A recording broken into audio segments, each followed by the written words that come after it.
Halo teman-teman semuanya, di video kali ini kita akan belajar GeoPandas dan mungkin ini tidak satu video tapi ada beberapa video. Kita lihat aja nanti bisa jadi beberapa video teman-teman. Dan pastinya teman-teman bertanya ya yang sudah tahu tentang geospasial atau GIS, yang biasa menggunakan QGIS atau ArcGIS, kenapa saya harus pakai GeoPandas? Atau mungkin yang nggak pernah tahu sama sekali GeoPandas itu apa sih? Atau yang sudah tahu GeoPandas tapi nggak tahu ArcGIS atau QGIS, kita cerita sedikit ya teman-teman. Jadi di dalam dunia pergeospasialan itu secara open source banyak yang sudah mengenal tuh namanya QGIS. QGIS ini merupakan tools geospasial desktop, biasanya ada di Windows, di Linux atau Mac, di mana dia itu menggunakan GUI untuk melakukan baca data, import data gitu-gitu, terus melihat data tabelnya, lalu mengekspor, dan banyak manipulasi geospasial yang bisa dilakukan di QGIS. Dan untuk versi proprietary atau versi yang tidak gratis itu ada ArcGIS, cuman kelemahannya ArcGIS ini hanya ada di Windows. Dan tidak ringan dan cukup berat untuk melakukan operasi geospasial. Kalau resource yang teman-teman punya, laptop atau komputer, tidak terlalu tinggi gitu ya spesifikasinya. Dan kalau teman-teman menggunakan dua tools ini untuk kebutuhan yang sederhana, misalkan visualisasi, mungkin akan terlalu berlebihan gitu ya jika menggunakan tools yang sangat powerful ini. Dua-duanya ini powerful teman-teman, ini merupakan tools yang sangat bagus, sangat well established di dunia geospasial. Tapi kalau misalkan hanya pengen baca data geospasial, baik itu GeoJSON, shapefiles, atau mungkin data GeoPackage, data CSV, tabel CSV, lalu kita pindah ke GeoJSON, teman-teman bisa menggunakan GeoPandas untuk melakukan hal tersebut teman-teman. Jadi GeoPandas ini sangat ringan, gratis, cepat, dan mudah untuk dioperasikan. Cuman memang teman-teman juga harus familiar dengan scripting di Python. Nanti kita akan belajar apa saja teman-teman. Pertama kita akan belajar cara untuk melakukan instalasi atau setup, supaya kita bisa menggunakan GeoPandas, dan kita akan coba the hard way. Kalau teman-teman bisa the hard way, the easy way-nya pasti bisa. Apa itu the hard way? Ya kita install on-premise, alias kita install di komputer atau di laptop kita supaya bisa melakukan operasi geospasial dengan Python, dengan GeoPandas tanpa terkoneksi ke internet. Tapi tentunya awal-awal harus terkoneksi ke internet untuk download package-package yang diperlukan oleh GeoPandas. Nah, kalau teman-teman bisa the hard way, teman-teman bisa menggunakan the easy way, yaitu menggunakan Google Colab atau Python Interpreter Online yang teman-teman bisa akses secara gratis untuk menjalankan script-script Python dan ada package GeoPandas. Nah, yang pertama nanti kita lakukan setelah melakukan instalasi, kita akan mencoba untuk baca data, konversi data, dan kita simpan atau write datanya. Di sini menurut dokumentasi dari GeoPandas, dia itu bergantung pada package namanya Viona. Itu digunakan untuk membaca dan juga menyimpan atau nge-write data geospasial gitu ya. Koreksi kalau salah, mungkin tidak hanya geospasial tapi data yang lainnya juga. Dan nanti kita akan memplot petanya.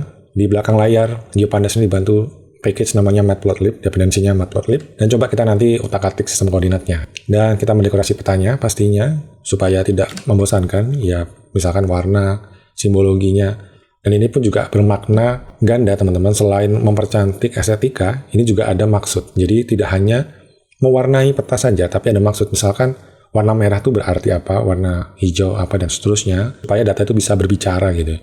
Dan tentunya ada legenda, supaya orang juga bisa baca maksudnya apa sih warna-warna ini, kita kasih tahu lewat legenda.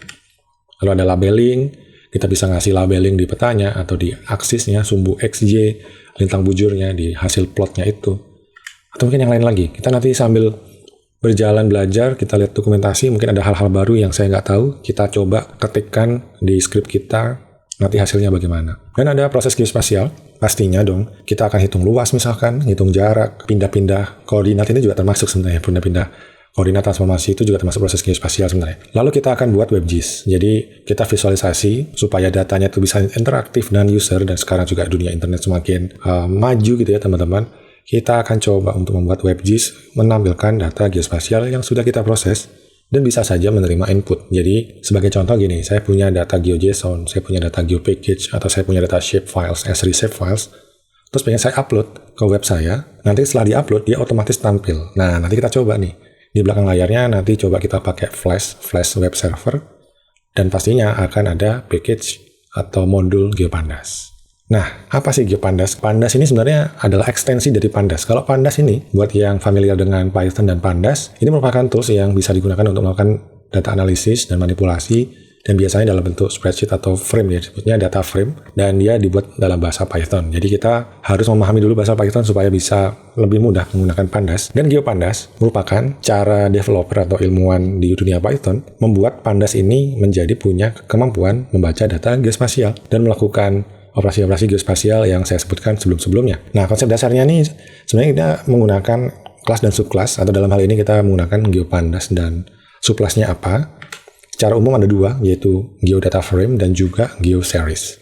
GeoData Frame itu sendiri adalah cara untuk menyimpan data dalam bentuk frame yang ada beberapa kolom-kolom. Seperti spreadsheet, tapi ada kolom terakhir, disebutnya itu kolom geometri. Sedangkan GeoSeries, dia mengkonversi dari data geometri itu ke dalam indeks sendiri. Dan kata lainnya, dia tuh menyimpan geometri itu menyimpan data vektornya. Nah, terus pertanyaannya, kalau saya punya data raster bagaimana? Nah, kalau punya data raster, setahu saya, kita menggunakan tools namanya Rasterio, bukan GeoPandas. Nah, data vektornya dalam dunia universe-nya Python GeoPandas ini adalah geometri dari Shapley. Secara umum, ya cuma ada 3, yaitu titik, garis, dan poligon, teman-teman. Tidak ada geometri yang lain yang ada di universe GIS dan juga universe GIS-nya Python GeoPandas. Strukturnya seperti ini, data frame secara sederhana. Jadi ada indeks, di bagian kiri ini ada indeksnya, 0, 1, 2, 3, dan seterusnya, dan data frame itu ya data itu sendiri.